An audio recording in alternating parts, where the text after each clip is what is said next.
حضور علیہ السلام سے جب پوچھا گیا کہ حضور سب سے بڑا گناہ کون سا ہے، تو آقا کریم علیہ السلام نے فرمایا کہ سب سے بڑا گناہ یہ ہے کہ ان تجعل للہ ندًا، کہ تو اللہ کے ساتھ کسی کو شریک ٹھہرائے، وہو خلقک، حالانکہ اس نے تجھے پیدا کیا، تجھے تخلیق کیا اور تو اس کا شریک بنا کے بیٹھ جائے، کہا یہ سب سے بڑا گناہ ہے۔ تو راوی نے عرض کی قلت ثم ایو، حضور پھر اس کے بعد؟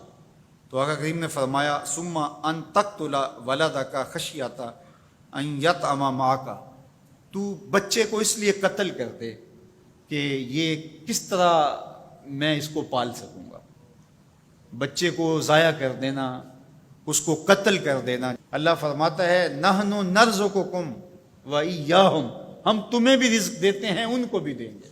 تیسری بات حضور نے فرمایا ان تزانی بحلیلۃ جارک، آپ ہمسائے کی بیوی کے ساتھ بدکاری کریں تو یہ بڑے گناہوں میں سے۔ ہمسایہ ماں جائے کی طرح ہوتا ہے، اس کی دیوار سانجھی ہوتی ہے، اس کی عزت سانجھی ہوتی ہے، اور اگر کوئی شخص طاق میں رہے اور ہمسایوں کے گھر گھس کے ان کی آبرو ریزی کر دے تو یہ تین بڑے گناہ جو ہیں ان میں سے ایک بڑا گناہ اللہ کے محبوب علیہ السلام نے ارشاد فرمایا۔ حضرت عبداللہ ابن مسعود رضی اللہ تعالی عنہ سے یہ روایت مروی ہے کہ لا احد اغیر من اللہ عز وجل، اللہ سے زیادہ کوئی غیرت مند نہیں ہے، اللہ سب سے زیادہ غیرت مند ہے، اور اس کی غیرت کا تقاضا یہ ہے وَلِذَالِكَ حَرَّمَ الْفَوَاحِشَ مَا ظَهَرَ مِنْهَا وَمَا بَطَنَ، کہ اس نے بے حیائی کو چاہے وہ پوشیدہ طور پہ کی جائے یا اعلانیہ طور پہ کی جائے اس کو پسند نہیں کیا، اور اس نے منع کر دیا اور لوگوں کو روک دیا، حرام قرار دے دیا،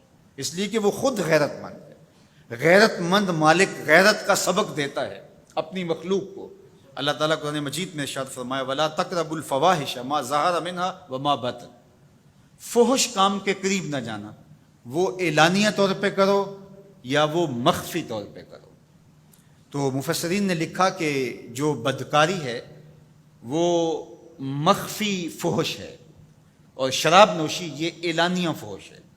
شراب نوش جو ہے وہ چھپ نہیں سکتا، بدکار بعض اوقات ایک مدت کے لیے چھپ جاتا ہے، لیکن یہ بات ذہن میں رکھیے کہ جو بدکار ہے وہ دنیا کے اوپر رسوا ضرور ہوتا ہے، اس کے چہرے کا نور چھین لیا جاتا ہے اور اس کے اوپر مصیبتیں مسلط کر دی جاتی ہیں، اور اللہ کے قہر و غضب کا شکار ہوتا ہے، اس کی دعائیں قبول نہیں ہوتی، نیک لوگوں کی دعاؤں سے اس کا حصہ نکال لیا جاتا ہے، لیکن بہرحال ایک مدت کے لیے چھپ جاتا ہے۔ لیکن شرابی اپنے جرم کو نہیں چھپا پاتا، تو کہا کہ جو مخفی جرم ہے وہ بدکاری ہے، اور جو ارشاد فرمایا قرآن نے کہ جو ظاہر جرم ہے اس سے مراد جو ہے وہ الخمر ہے، شراب ہے، اور ہر نشہ دینے والی چیز سے حرام کی حرمت آئی۔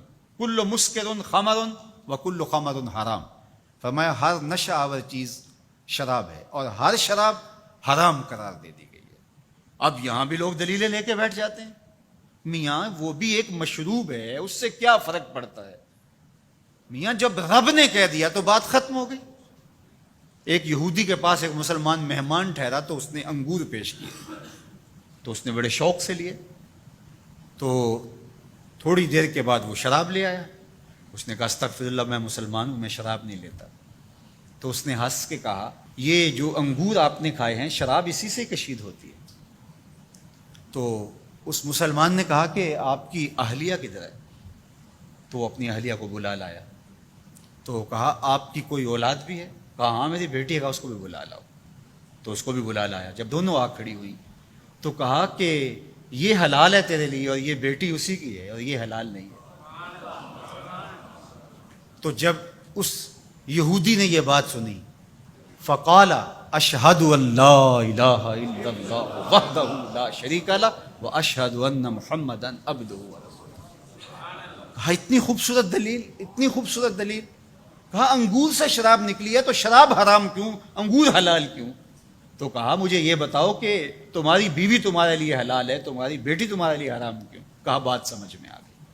تو میرے رب نے بعض کا تو اس کی حکمتیں ہمارے علم میں نہیں ہوتی، اور حکمت نہ جاننے کی وجہ سے ہم کہتے ہیں کہ یار یہ بات سمجھ میں نہیں آتی۔ یہی تو ہمیں بتایا گیا کہ جو سمجھ میں آئے اس کو بھی ماننا ہے، جو نہیں سمجھ میں آئے اس کو بھی ماننا ہے۔ ہم جنت کو مانتے ہیں نا، دیکھا ہے، یا رب کو مانتے ہیں، دیکھا ہے، وہ سمجھ میں آتا ہے، تو دل میں تو آتا ہے، سمجھ میں نہیں آتا۔ میں جان گیا بس تیری پہچان یہی ہے۔ ہم تو سب سے بڑی حقیقت کو بغیر دیکھے مانتے ہیں، بغیر سمجھے مانتے ہیں۔ ادراک فہم کی حدود سے ورا ہے، عقل و خرد کے دائروں سے ورا ہے، لیکن اس حقیقت کو ہم مانتے ہیں تو اس کے کہے ہوئے کو کیوں نہیں مانیں گے؟